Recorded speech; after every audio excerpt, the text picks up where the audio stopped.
Welcome to Two Guys, Two Questions, a chaotic, unscripted podcast. Yeah, surprise questions with no prep. I'm Ryan Keaton, a real estate guy who's happiest with an ocean view. And I'm Jarrod Greer, a retro toy fanatic / loather who may or may not have a Batman cape within arm's reach right now. You definitely do. You don't know that. From alligators to vibrators, superheroes to existential crisis, we cover it all. Plus, every month we'll bring in a mystery guest and try to keep things extra unpredictable. So if you like spontaneous conversations, French bulldogs stealing the show, and two guys who think they're funnier than they probably are, then you're in the right place. Yep. Well, enough of this. Let's do this. Two Guys, Two Questions starts now. What's up, Brian? Living the dream, man. Living the dream. I'm excited. I'm excited for the question that we got coming up. And quote, I put that in air quotes. Oh, okay. Question. It's more of a, yeah. Anyway, we'll see where that goes. Do you think we should do, I guess, first off, anything exciting happen this week? What's up? Yeah, so this week, just due to the nature of business, I have pounded the road, and it has all been in you had Eastern, to work hard, didn't you? Yeah, down in rural Eastern Kentucky. So some of the things that I seen, it was funny because I sent some pictures that I took along the way, and maybe we'll include that with the video portion of this. But I saw a big, huge dump truck that coming up looked like it was basically just evolving into the earth, although it was sitting along the side of the road right beside a house. And then I thought it was weird as I was driving up behind it, because it just looked like it was kind of, just sitting there. And then as I got closer, then I noticed there was no motor and there was a lot of burn mark. It basically looked like it had been blown up like it was in war, but it was on a rural Eastern Kentucky road. Went through a tunnel that I'm driving along. It says road is about to split. I'm like, all right, what are you thinking, right? Got a Y, maybe have a little side road because it's a small 2-lane rural road.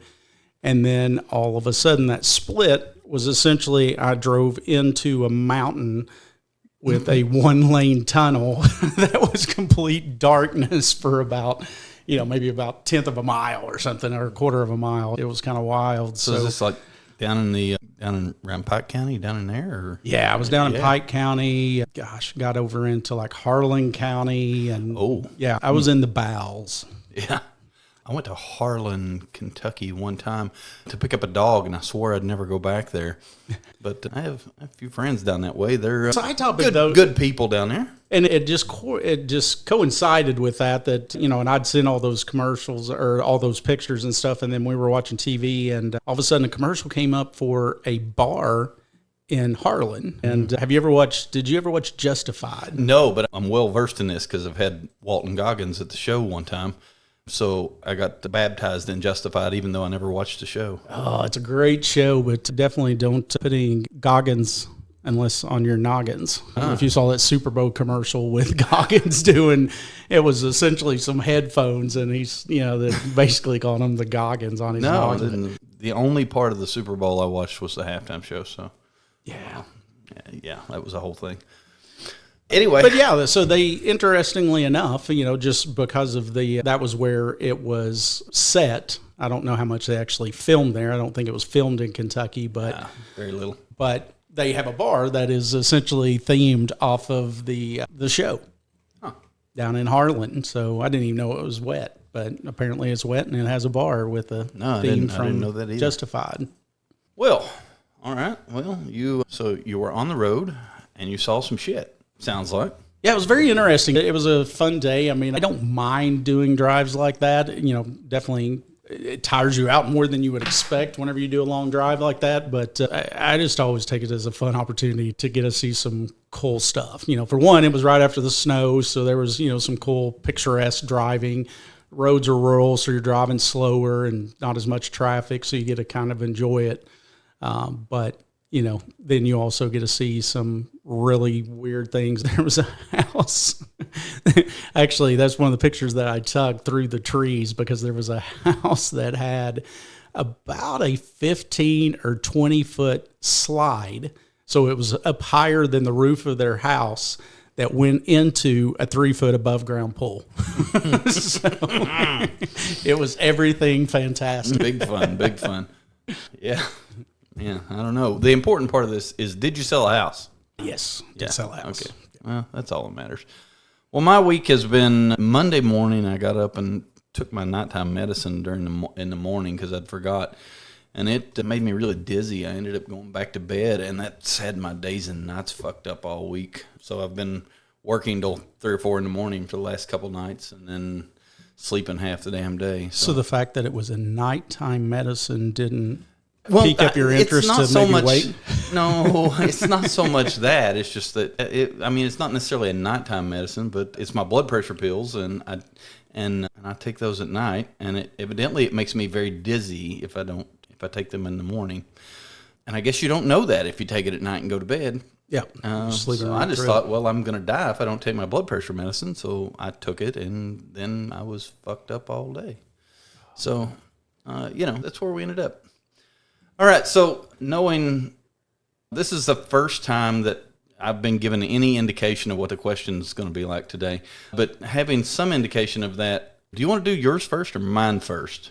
Yeah, no, I think that just for sheer enjoyment. So just to set it up a little bit, my question we'll go ahead and introduce, and then we'll kind of bring in what we're doing. But I thought it'd be kind of cool and something that we could do maybe once a month or, once every month, a couple of months, whatever it is. But essentially we're going to blind taste test 3 different types of bourbons.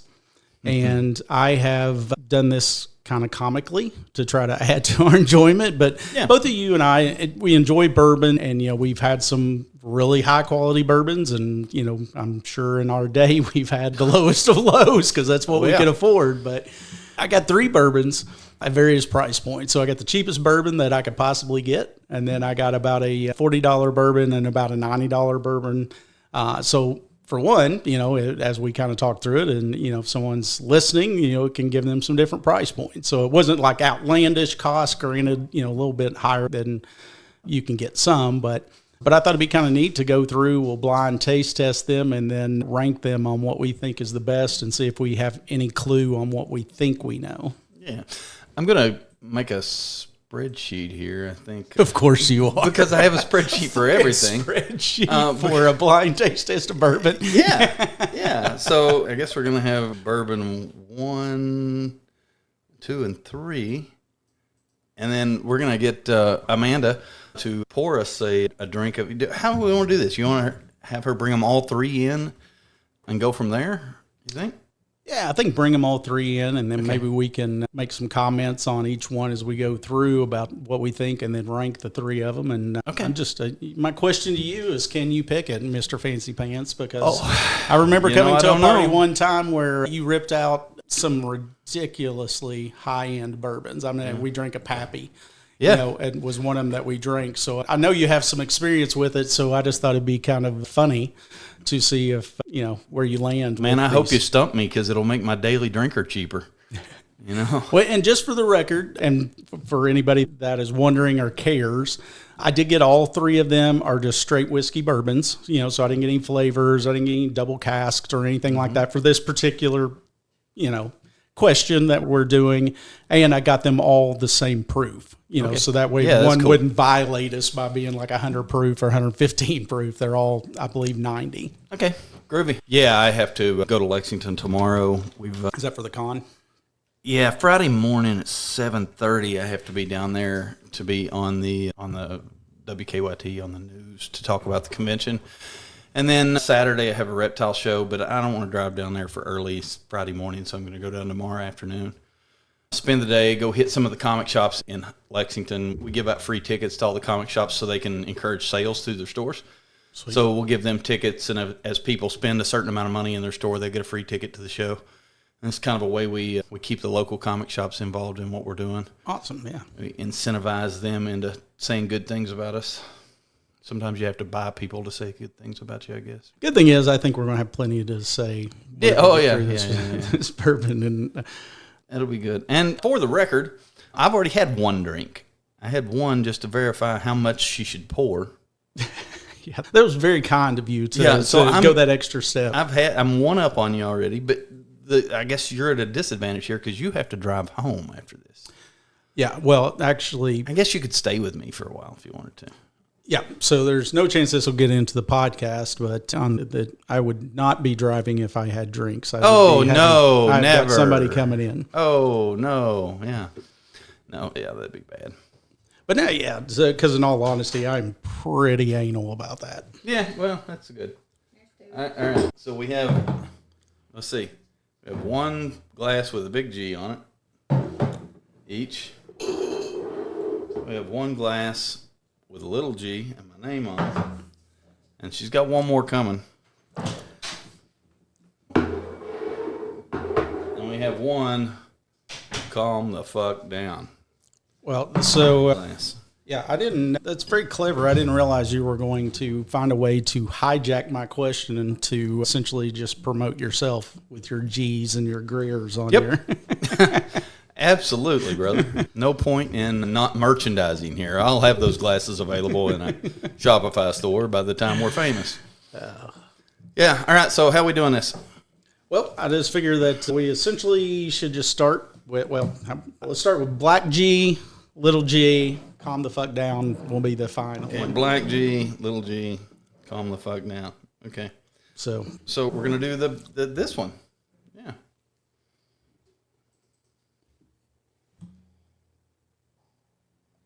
Well, let's see. Yeah, I don't know.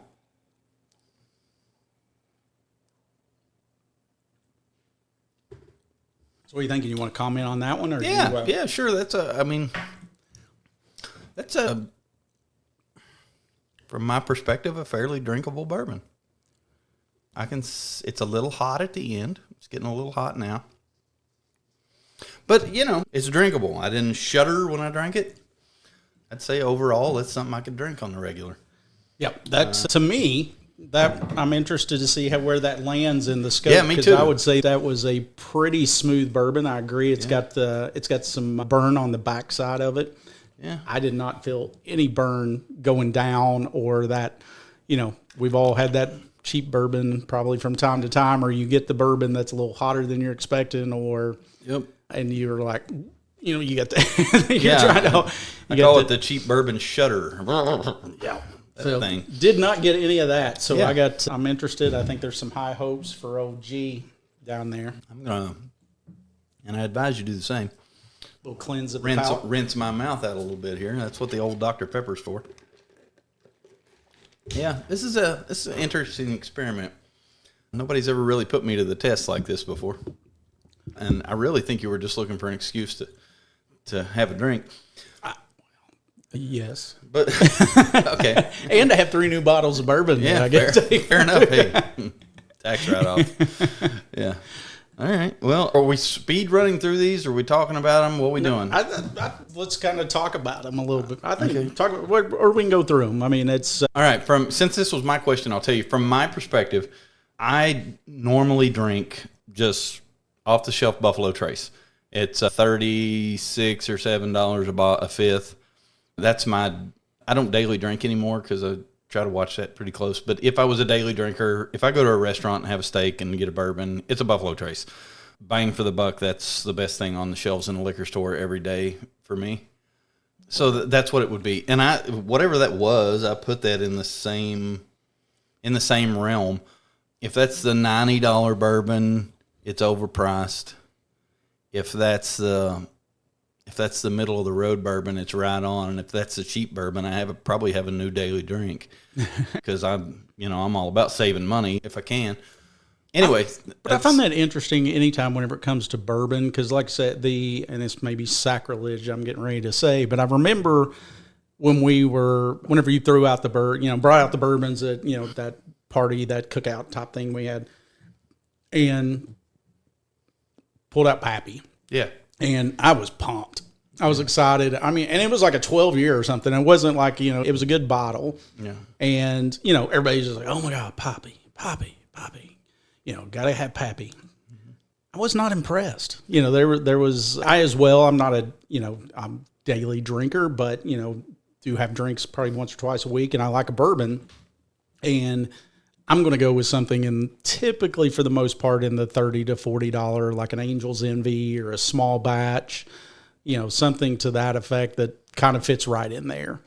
And interested to see how the others play out. Yeah. To me, from drinking those other bourbons, this one, at least in my head, fits maybe a little bit higher. And that's totally blind versus the other two, right? I may change and go, holy crap, no, that's actually a lot better than those other two. But but I also drink bourbon a number of different ways. I'm not sure if you're a straight, two finger guy. Are you on the ice? Do you do old fashions? I mean, do you have a typical route? I'm usually a neat bourbon drinker, but I usually follow it up about. This is sacrilegious too, but I usually follow it up about 60 seconds later with a Dr. Pepper. So that's not something I do. I don't chase it. I let it soak. Every time I order, like if I go to a restaurant, like a high-end restaurant or something, I order a bourbon and a Dr. Pepper. They'll say, you want to mix together? I just want a bourbon neat and a Dr. Pepper on the side, So that's just what I developed as the way I drink, I guess. And I have found that the best way to drink bourbon is however you like it. Yep. There's no right or wrong method. Everybody has an opinion.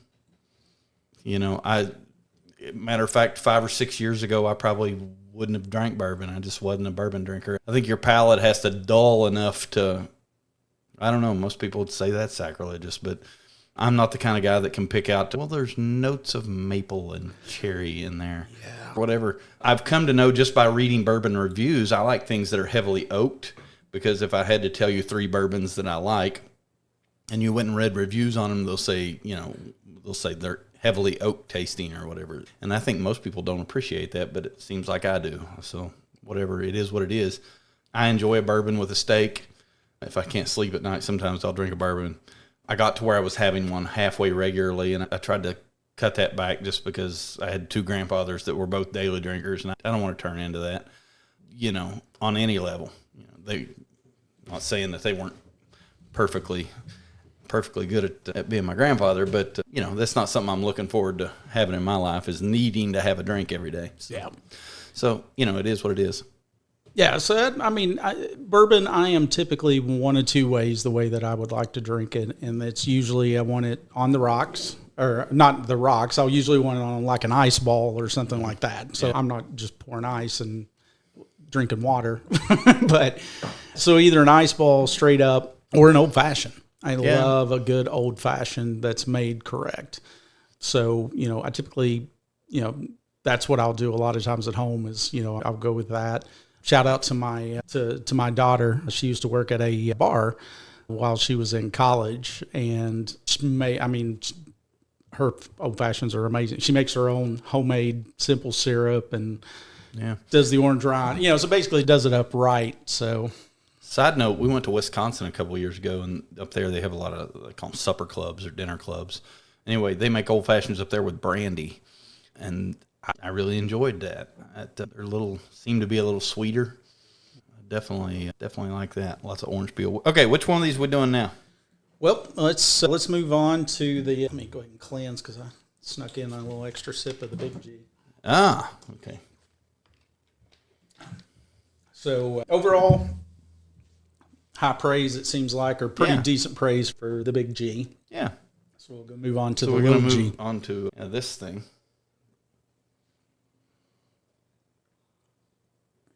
That doesn't, to me, doesn't seem to have as good a nose.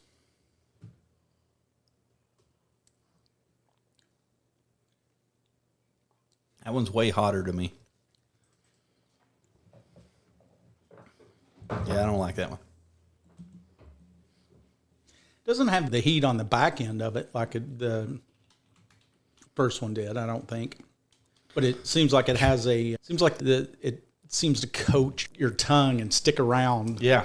I don't know if that makes sense or not, but it just that's a really good way to describe it. I think it's giving me a nasty aftertaste I don't like. I don't know which one that is, but right now, without trying the third one, I'm going to say that's the cheap one. And I'm going to rinse that out of my mouth.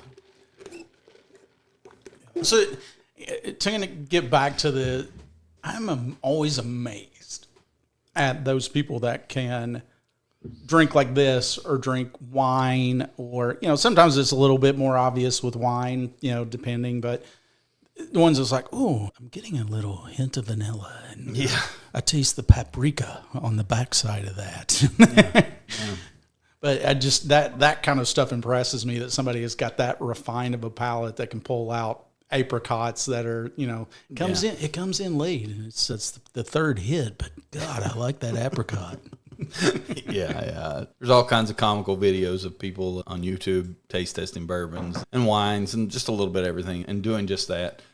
Some people probably have their palate insured for millions of dollars because they're really good at that. And I guess it's just like anything. Some people are born to be able to listen to you play something on the piano and they can pick out each individual note. I cannot do that. I don't have perfect pitch, and evidently I don't have a perfect palate. So evidently it's something you're just gifted with.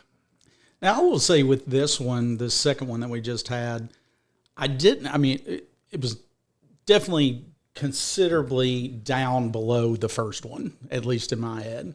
But I didn't find it so offensive that I don't think it wouldn't go well in maybe like a mixed drink or something. Again, bourbon and Coke is something I don't do bourbons and Coke since I was probably in my early 20s. Just because bourbon, I don't. It's a drink out there. A lot of people like it, so good on them. But to me, typically, if I'm drinking bourbon, I don't want that much sugar back on there on top of it. Right. Side note, I think my ears are getting warm. And I don't know if it's because I have headphones on them or because 3 drinks in's about where my ears start getting warm. The combination of the 3. I don't know. Usually my nose gets drunk first. So you don't need your little ear blankets. No, my nose is fine, but my ears are getting warm. It's kind of weird, really. That's kind of wild. Yeah. Yeah. Do you get drunk in stages? Yeah, it's interesting because, for now at this point, if I'm drinking, I don't usually drink to the point of getting just drunk. I just, I'm not saying it hasn't happened and it won't happen again. And it's not, I don't give 2 shits if if I'm in a situation where the situation's right, which will happen at some point with, vacations and cruises and that kind of stuff. But for the most part, I can't remember the last time that I drank to the point that I was just like, holy crap, I know I'm drunk. Like I will drink to the point where I'm like, okay, I'm definitely up there. And, but now my wife would say that probably the drunkest she has ever seen me was on a cruise, and we were on a catamaran and took us to a private island, and they were giving us rum punch, and I'm just like, I'm on vacation, I don't know who these people are, and let's just hammer down. I can see myself puking in that situation. Well, side note, I wouldn't even need the booze to puke on the ocean in a catamaran going to an island. So I can amazing. see that making me puke. I went whale watching one time, and I sat on the back of the boat and fed the whales. Yeah, now that one might be a little different, but this, we were out Turks and Caicos, and we were out fairly, you could see really deep, in the ocean, but you could see the bottom of the ocean. But it was kind of cool because we went right by a trench, and basically we got to jump in, do a little snorkeling kind of deal, and we couldn't go to this certain point. You had to stop at this certain point because it was like one of those deep caverns that just fell off in, miles and miles deep. But it was just kind of cool doing, laying out. And then after you finished that, that's when you went to they just kind of took you on a little boat ride over to a little private island that you just got to hang out and drink. So by, 10:30, 11 o'clock in the morning, I was not sloppy. I wasn't rude. I was just, but I was happy, man. I was feeling exactly the way you should when you're in the middle of the freaking ocean. Yeah. I guess I'll say I can't remember the last time I drank to get completely drunk. I drank to completion. But I don't know. I drink a lot, but I don't drink. I guess I'm fortunate enough that I'm self-aware when I'm drinking. I say it as a joke. A lot of times my nose will get drunk, then my forehead will get drunk, and about the time my forehead starts getting warm, I know it's about time to stop, And I try to maintain self-awareness through the whole thing. It's a control thing for me. I don't like to be out of control of my own, I guess, of myself or whatever. I think I'm a control freak, so I would be scared to death to ever be seen somewhere where I was not in control of what I was saying or doing. So hopefully... Now, I'm very much like that if I'm in public, and part of that's probably just got to do with the fact our careers, right? Yeah. We're somewhat public figures in this area by owning businesses. So, I mean, I'm always aware of that. Now, sitting at home, most times if I'm going to drink and I'm actually getting to the point where I'm going to be drunk, I'm usually doing that whenever I'm sitting at home playing video games or I'm doing something or family or friends is over, that we're sitting there playing a game of pool and, next thing you know, you're about 5 or 6, old fashions in. Well, yeah, it's getting a little healthy, but I'm also in a quote unquote safe environment to where I'm not going to be I'm not going out and doing anything stupid, and I'm not in front of me where I'm going to majorly embarrass myself. But yeah. All right. Well, man, let's get part 3. Let's calm the fuck down and get on to this last one. What do you say? All right, let's see what this one. Here's a color, and anybody wants to see that. It's got a little better nose on it than the last one. It smells like it's gonna make me shake.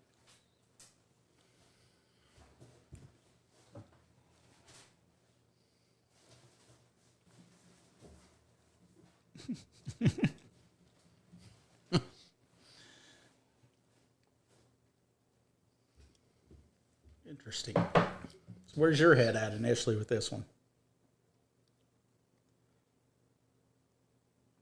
I'm trying to let it soak for a second. Initially, I'm probably putting that one right in the middle of the two. Yeah, I'm calling that the middle G. Let's see. I don't know if you're. Let's see. I'm saying this one's the middle. The little G was a cheap one. I mean, that just continues to hang on the old tongue as well. Yeah, it does. It's still sitting there. Now that one does not have as much of kind of that bite at the end like the first one did, right? At least for me, I don't feel like it has that same way bite at the end, but it definitely has a bite that kind of hangs in there. It's just not quite as pronounced, but like I can still feel that on the back to middle of my tongue. Yeah, but it's not bad. I mean, it's fairly smooth, Yeah. Overall, all 3 of these are drinkable. Yeah. I don't have a real complaint about any of them. I do think that number 2 should be the cheap one, or the second one the little G should be the cheap one, and the first one we drank should be the good one. I hope I'm not completely fucked up here. I am in agreement with the big G. The first one that we had, I would think that's the higher one. Okay. I am torn between right now a little bit on these two. On the other 2, yeah. I need a little more of this one to go back to see, I think. Yeah.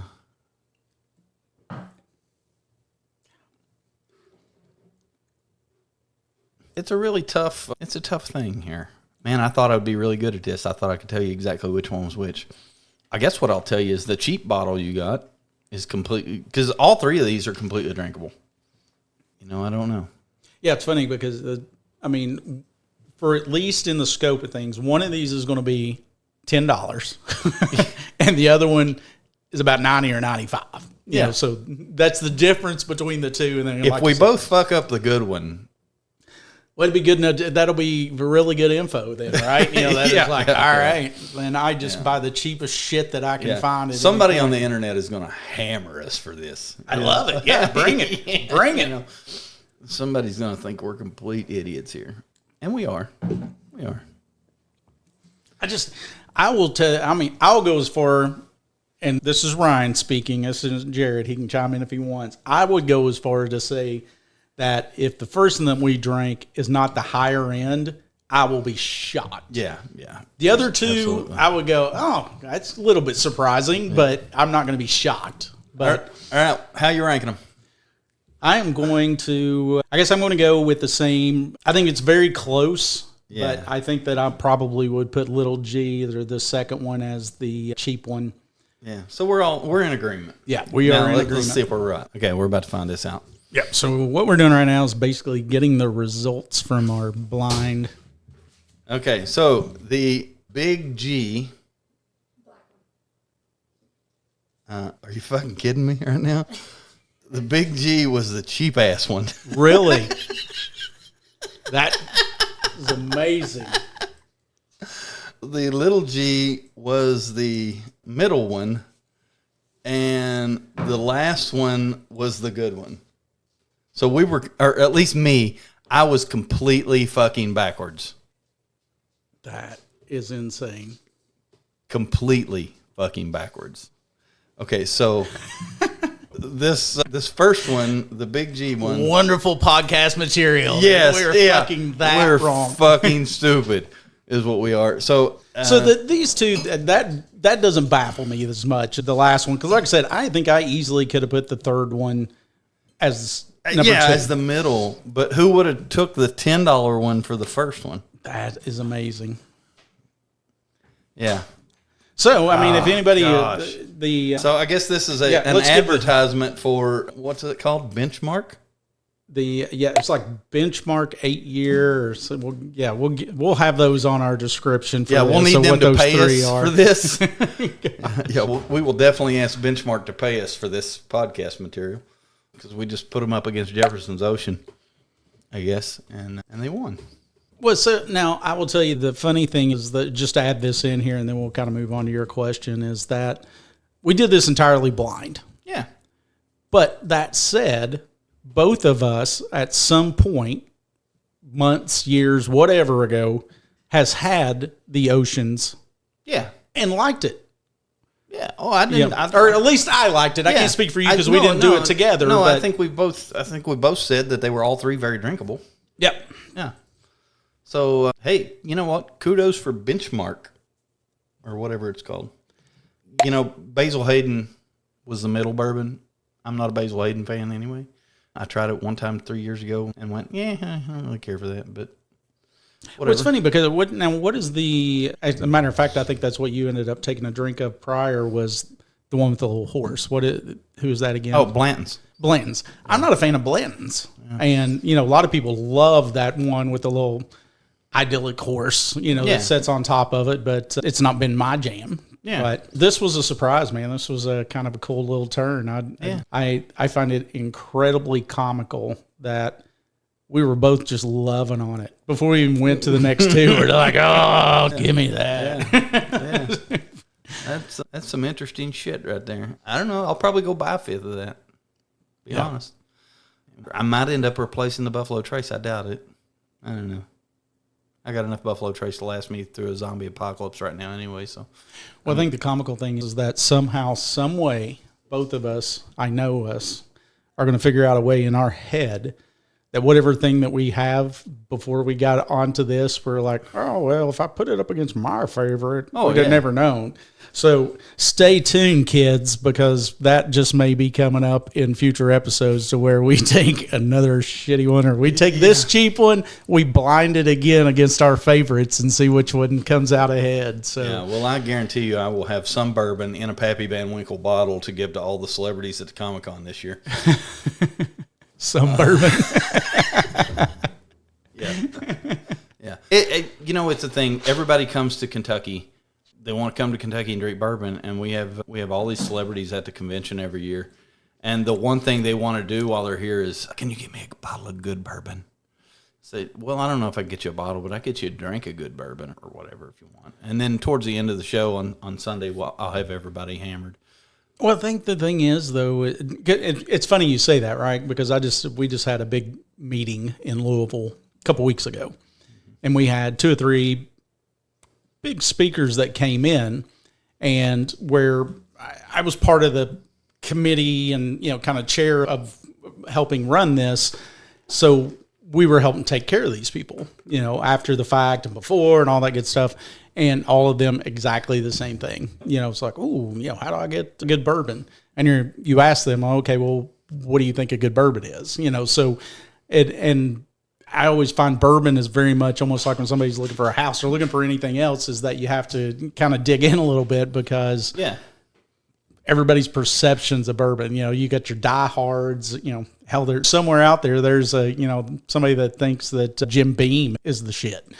You're 100% correct. There's a whole lot of people that that want to drink a 7-year Jim Beam or something like that. Hell, even Jack Daniel's got a following out there. It's not really bourbon. But then you also have a lot of people out there that just, by sheer fact that there's so many kind of our artisanal type things out there that they want a smaller brand. Yeah. They think the smaller brand puts more love into it.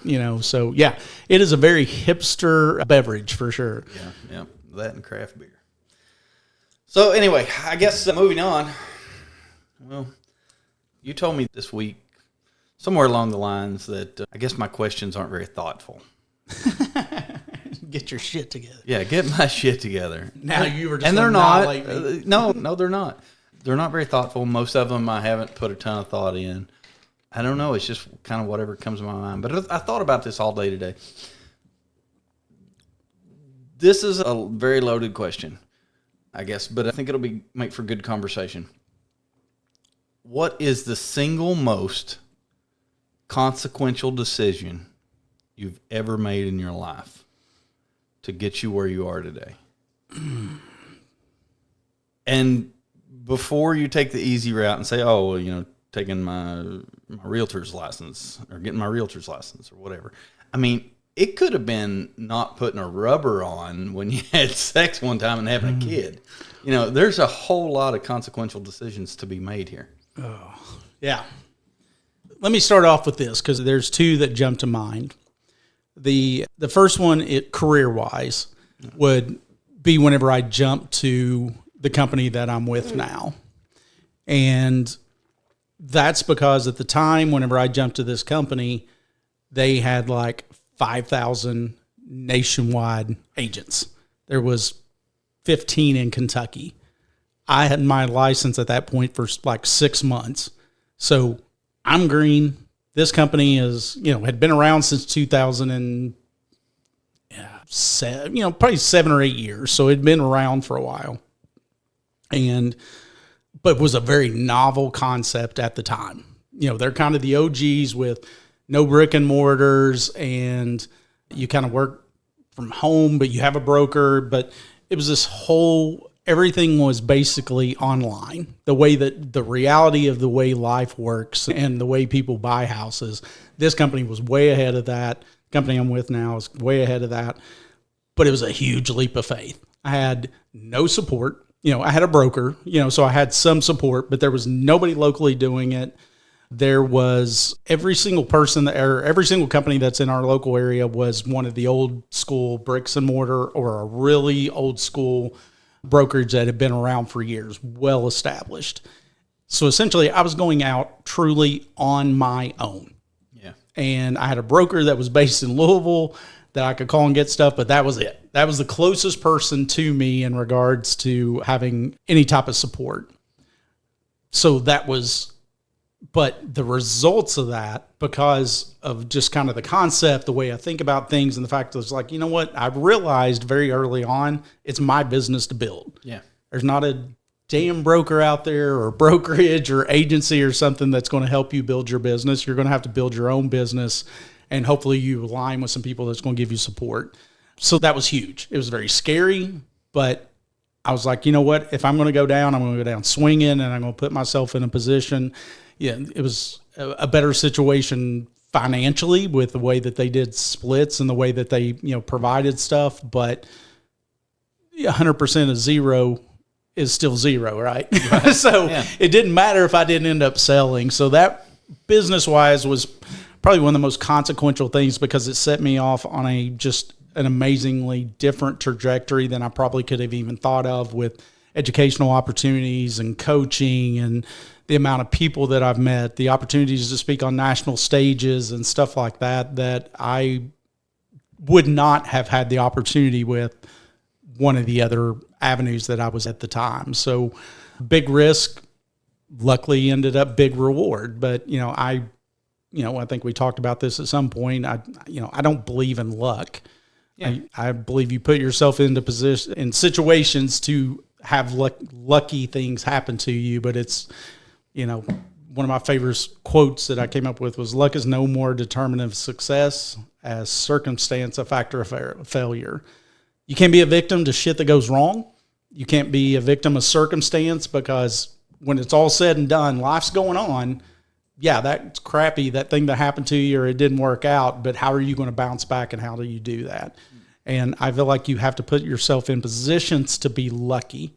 And, the amount of times I've had people like, oh, Ryan, you just keep falling into things. How does that happen? Well, I work, I work hard, and I put myself in positions to be lucky and sometimes in positions to be, to fail, but that's okay. And I think me and you align in those kind of situations that we understand sometimes you're going to take a big swing and sweet, got a triple on that or got a home run, and sometimes you swing and you're embarrassed, because you spin around like a cartoon and your butt's on the plate, when you got like, now what I do. So I say a lot that I've been on top of the world and I've been under the world, and I hope to be both places again one day, because if you're not failing, you're not taking enough chances. And if you're not winning some, you're probably not taking enough chances either. The saying you just said, though, say that again. Luck is no more a determinant of success as circumstance a factor of failure. Okay, that's a very good saying. I like it. I like every part of it. It's all true. I'm waiting for the but. But it's a horrible fucking saying because it's hard to remember. A good saying should be something that your grandpa can tell you when he's drunk. And those are circumstance of failure. So it's too long. Shorten it up. I don't know how you say it. Yeah. This was a quote. Life sucks. Get a helmet. See, that's short. That's easy to remember. Yeah. Now this is a quote that I kind of came up with really early in my career, way before real estate. Because as you know, I've been in management, I've been in sales, and been in different aspects. And I use this a lot whenever I was in management. And that saying, having something like that doesn't matter as much whenever it's on a poster and it's hanging up and you're constantly seeing it. You don't have to have it, you don't have to say it as an elevator pitch or, put it on a t-shirt, but pretty for a t-shirt, Yeah, that's what I said. Yeah. So that's why it stays with me and nobody else is out there. I'm not Albert Einstein or whatever. If you're telling it to yourself, then that's great. I'll try to commit it to memory for you. To that point, that is exactly stuff that I will say to myself quite often, because that is what gets you out of having, because another thing that I will always talk about with my people is that if you have a bad day, you made that choice. Yeah, 100%. We're going to have moments and we're going to have things that are smack us in the face, but if you can't escape out of that in a half hour, short of a death or something, something really rattling like that. Yeah. But just in general, the stuff that happens to you, if that lingers on much longer than a half hour or an hour, you've made that choice. You've decided to let that affect you in that way. Nothing bothers me more than somebody's like, oh, I just got out of bed and stubbed my toe, and it's just a bad day. It was bad right from the beginning. Well, you decided to waste one, right? We only get very limited days, and you decided to say, fuck it, let me just throw you one. I'm done, and I'm just going to be miserable today. Yeah. I'll tell you, I'm guilty of that shit. I really am. And you can motivationally speak me here, I guess. But, I definitely have days where I can fight a fire, and I have days where I don't want to get out of bed. And I don't know. Sometimes I can tell before my feet hit the floor in the morning what kind of day it's going to be for me. And I don't know if it's in my own head or of course or what. It is. Well, of course it is. And don't get me wrong, because you will have like your gurus and your Tony Robbins and all these kind of stuff. So it's not like I'm saying anything super novel. Right. But one thing that I would say is it happens. It's not like I don't get up and have what I think can be a bad day. It's just a matter of making that choice to where, how quickly do you get out of it? Yeah. Right. And whoever can get out of that situation the quickest is going to be the one that is going to have the success and going to be happier in life because, I understand. And yes, I've had the same thing. One of the things that just aggravates the crap out of me at this point is I will go to bed. I'm a good boy. I get my 8 or 9 hours sleep, 7, whatever it is. It's mostly 6 for me, 6 to 7. But anyway, I get a good night's sleep and then wake up and I'm sore. And I'm like, why? I did what you wanted me to do, big guy, or, universe or whatever's out there. I did. I got the rest, but now I'm sore. And that's frustrating. And especially as you get older, it's going to happen more and more. But so there'll be times whenever that happens to me. And so it's not like I just wake up and I'm like, oh, I'm rosy and I'm going to have a great day today. I mean, I have the same challenges, but I don't feel like I let it hold on to me and kind of suck me into that vortex as much. So my oldest son, I was seeing for the longest time on Facebook, he would post these statuses like, Jarrod is feeling motivated today, or Jarrod is looking forward to the future today or whatever. And I finally asked him one day, I said, what the hell is all this about? I don't understand your Facebook posts. He said, well, Facebook asks you all the time, how are you feeling today or whatever, or I don't know what the prompt used to be. And he said, I'm programming myself to have a good day. He said, I've come to know that if I tell Facebook it's going to be a good day, then I make it a good day. Like, I can program myself to do it. And I totally understand that, really, because it's all about what state you are in your own head, Yeah, this could be a rabbit hole that I could go down for days, but I'm really big on manifestation and those kind of things. So I think that and attraction, I love the law of attraction that, if you go in, not to the point of being the silliness of like, oh, I'm driving down and I'm going to get the parking spot right by the front door as soon as I go down. Not that, but in the amount that what you put out, the positive energy, and if you feel like, hey, this is going to be a good day, most of your days are going to be good if you go into that. Because, again, going back to like what I was talking about, that if you have those bumps, which you're going to have a bump somewhere along the way, it's how quickly you just bounce off of that and rebound and go, okay, well, now where am I going to go with this? This is where I'm at now. How are we going to get through this? Same way with real estate. It's like, okay, yep, there's going to be problems. I mean, there's no deals. I mean, very few deals are perfect. But, how are we going to get through that challenge and ultimately get you to the goal that you want? So I love that, though. I think that's kind of cool that he identified that. Yeah. Had that effect on him, and he was like, okay, well, let's just go ahead and lean into it. Yeah. Hey, did you have, at Moorhead, a psychology class under Dr. Bradley Clough? I don't think I had Clough. Okay. You said the law of attraction. Dr. Clough had a theory taught like the second day of psychology class called the Cheerioflex theory. Do you know what the Cheerioflex theory is? I don't know that I do. Okay, the Cheerioflex theory, everybody that works for me gets pissed off because I talk about this all the time. It says that 2 Cheerios floating in a bowl of milk will attract each other. And it applies to everything in the universe. Absolutely, yeah. If you look on a golf course, you won't see a golf ball, but if you lift up a bush, there'll be 15 golf balls under it. Or if you look out in a pasture of cows, all the cows are standing right together. And it's amazing how well it adapts to retail, because like our stores will be dead for hours, and then when 2 people walk in, 25 people will walk in. And I think that probably applies to what you're saying in the laws of attraction.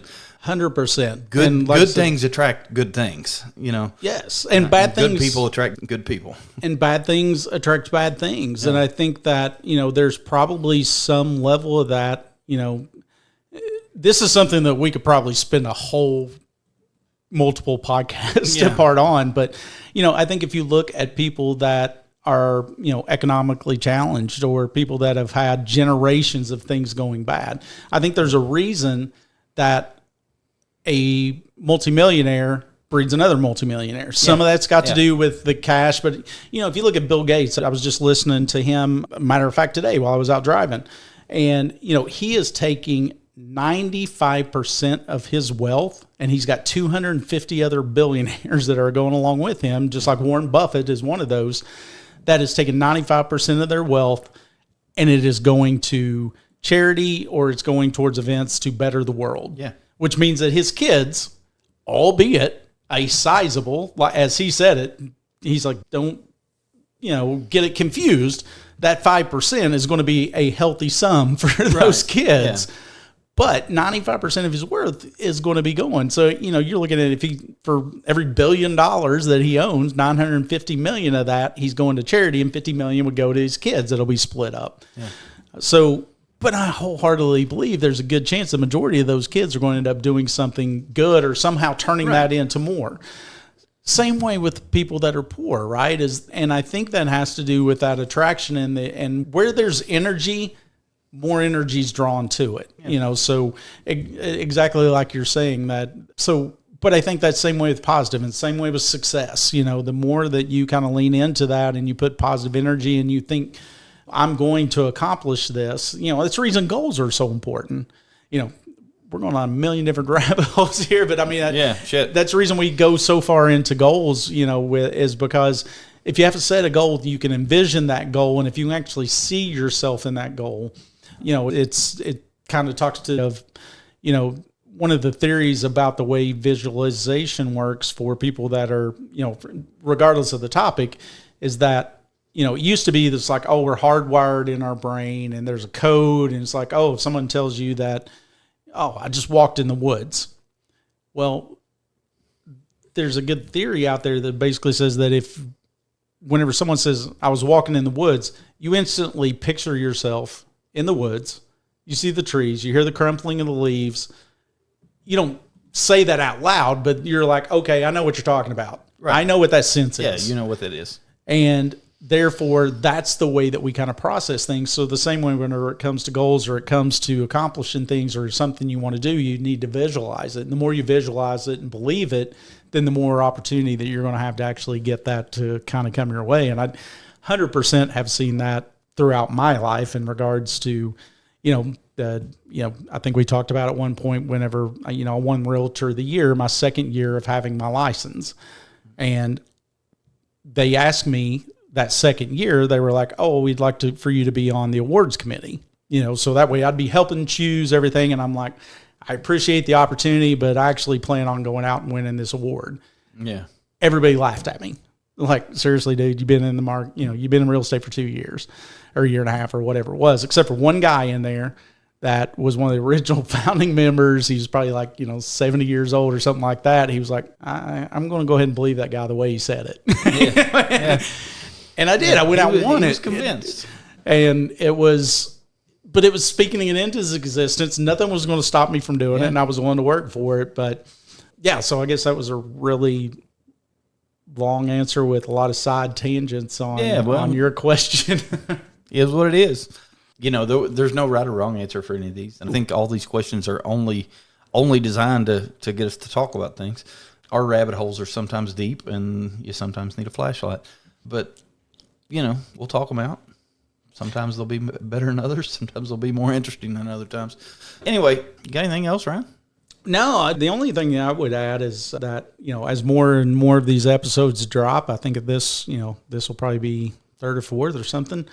Put your questions in there. Yeah. Challenge us. We want this to evolve. We want it to kind of grow. We want to have conversations, and we'd love for people to put their questions for us, and maybe that evolves into being our opening segment is, what do you want to know? Yeah. So keep we have, just to kind of remind everybody, we've not put any limits on this. We've not put any boundaries. We don't have a clue what the hell is coming from the other person. As you can see, we went from Bourbon to, the deep question that he asked. And on the flip side of that, we've had that in other episodes where I came with a deep question and he, came with something else. So it's, the goal is just to get to know each other, get, our listeners out there, maybe sparking them to have conversations with their friends to where they're like, oh, okay, this is a kind of cool way to do it.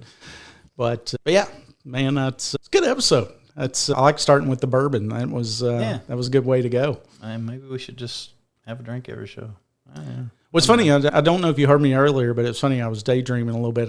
While I was driving, in my 386 miles in a 8 or 9 hour period that I drove, but was maybe this evolving into 2 guys, 2 questions, and either 2 or 4 fingers, depending on if, how we wanted to do it. So it'd be 2 fingers of alcohol that we take in, or 2 apiece. I knew that girl back in high school. Shocker. Anyway. And with that, we'll leave the shocker. Yeah. We'll see you next time. Catch you next time. And just like that, another episode of 2 Guys, 2 Questions is in the books. We laughed, we learned. Well, we mostly just laughed. Yeah, and if you made it this far, congratulations. You now have random knowledge you never asked for. You're welcome. Don't forget to follow, subscribe, and leave a 5-star review. Or don't, but just know if you don't, we're bringing back the squeaky toys. Oh, it's coming back either way. Until next time, same 2 guys, 2 questions, and absolutely no idea what we're doing. Perfect.